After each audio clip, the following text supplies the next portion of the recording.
I'm sitting at my computer and I'm crying. And I'm crying because I'm reading stories of kids as young as 4 and 5 years old. They're walking every single day to collect dirty water. Water that ends up killing their brothers and their sisters, and I'm sitting there thinking, what if that was me? Imagine collecting water for them, they die from waterborne disease, and I find out it was the water that I got them that killed them. Now at 19, I realize that's not my story, but the fact that it's some other young person's story in our world made me want to do something. And I'll never forget 2 numbers I saw. 1, 900 million people in our world still don't have access to clean water.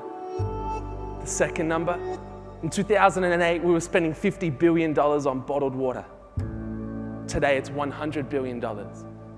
What if you could combine the 2 extremes and sell a bottle of water that gives 100% of the profit to funding water projects? And in 2008, my best mate, my girlfriend and I, we founded Thankyou.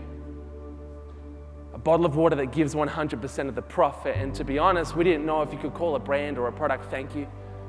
I'll never forget our first pitch. It was to the largest distributor of beverages in our country in Australia. But we got told by our factory manager, you'll never get in. They work for the largest beverage companies in the world, and so they're not going to take you. The way the industry works is you start small, you prove your model, and you work your way up, and maybe one day a group like that will be interested. When he told us that, we nearly canceled the pitch, but then we had this thought. And it's a thought that's turned out to be probably the most valuable thought we've ever had. But what if it worked? What if they said yes? And 1 hour into the pitch, they say yes. The director says, I'm going to take 50,000 units from you. How quick can you get it to us? That was the day we learned that impossibility is only someone's opinion, not a fact. For the next 3 years, every single retailer in our country says no. We get knockbacks, we have 2 copyists, we have 1 go out and say, yeah, we're going to stock you. And 3 weeks before the launch, when we've got production ready, they pull the launch. Other deals with major retailers, we get down to the last minute and big brands would sweep in and do their deals. And for 3 years, we felt like failures. And for 3 years, we felt like this dream was impossible. But we couldn't walk away from the thought, but what if it worked? Who says we have to do things the way they've always been done before? And we did that the day we launched this. It was a video on YouTube and it said, hey everybody, 2 weeks from today, we're presenting to 7-Eleven Australia. And right now we're asking you to jump onto their Facebook wall and say, 7-Eleven, if you stock Thankyou, I'd buy it. The clip goes viral and people start singing and dancing and rapping and uploading their videos onto the 7-Eleven Facebook wall, and it worked. They said yes, and at year 3 we land our first major retail deal. And they say when your idea works, you should scale it, so we did.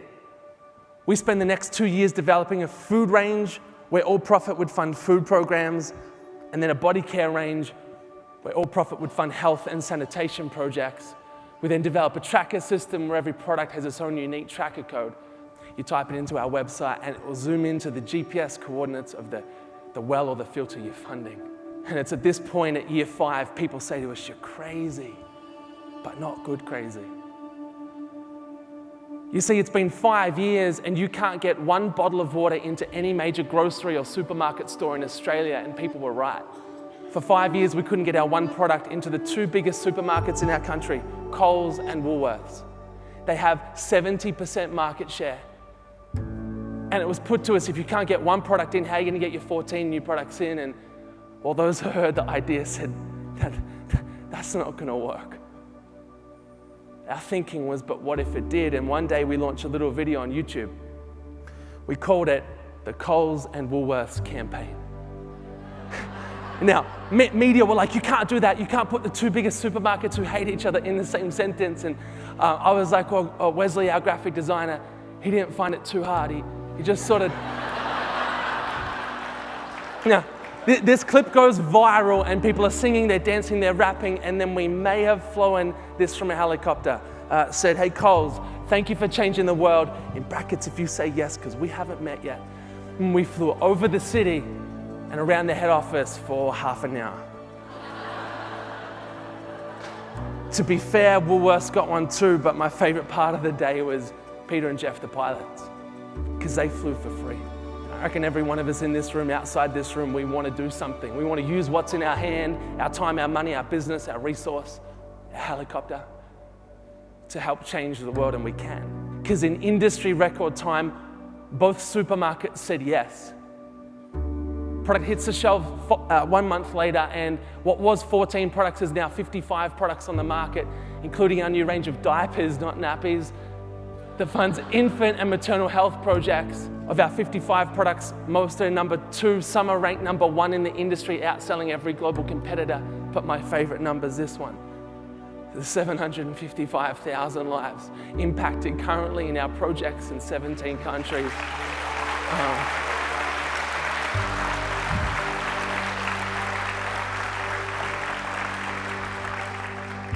We feel like this is just the beginning, but I suppose I'm challenged by this thought that to get a result the world has never seen before, you have to be prepared to do something the world has never seen before, and our idea was flawed from the start. We knew that. We give 100% of our profit, we have no shareholders, we have no investors. The flaw in the model is, how do you scale it? How do you take it to new countries and new markets? And they're the dreams that we have. And when people kept telling us it's impossible, we thought, we'll figure it out. And so we decided to do something that maybe the world hadn't seen before. And last year we launched this, a book. And when we launched chapter 1, I think we lost sight of the shore.